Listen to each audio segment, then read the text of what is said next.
बेलवंडी पोलिसांची पुन्हा धडक कारवाई. हातभट्टीवर छापा. जवळपास 2 लाखांचा मुद्देमाल नष्ट.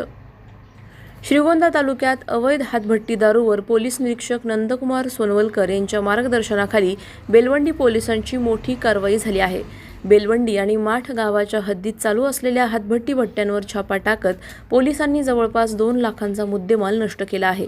बेलवंडी पोलीस स्टेशन हद्दीतील बेलवंडी व माठ गाव परिसरात अवैध हातभट्टी दारू तयार होत असल्याची माहिती पोलिसांना मिळाली होती.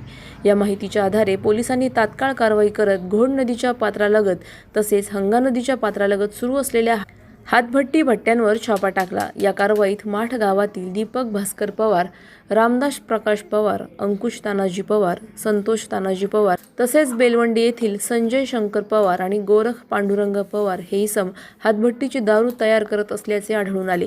पोलिसांनी घटनास्थळी कच्चे रसायन, तयार हातभट्टीची दारू आणि भट्टीसाठी वापरण्यात येणारे साहित्य असा एकूण 1,95,000 रुपयांचा मुद्देमाल जप्त करून तो जागेवरच नष्ट केला आहे. ही संपूर्ण कारवाई पोलीस अधीक्षक सोमनाथ घारगे, सहाय्यक पोलीस निरीक्षक नंदकुमार सोनवलकर यांच्या मार्गदर्शनाखाली पोलीस हवालदार भाऊसाहेब यमगर, औटी, दहिफळे, महिला police Naik Surekha Walve, police constable Firoz Tamboli आणि विनोद पवार यांच्या पथकाने यशस्वीरित्या पार पडली.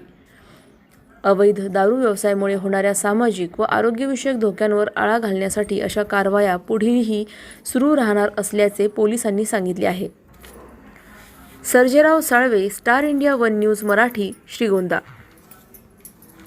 अधिक माहितीसाठी स्टार इंडिया वन न्यूज पाहत रहा.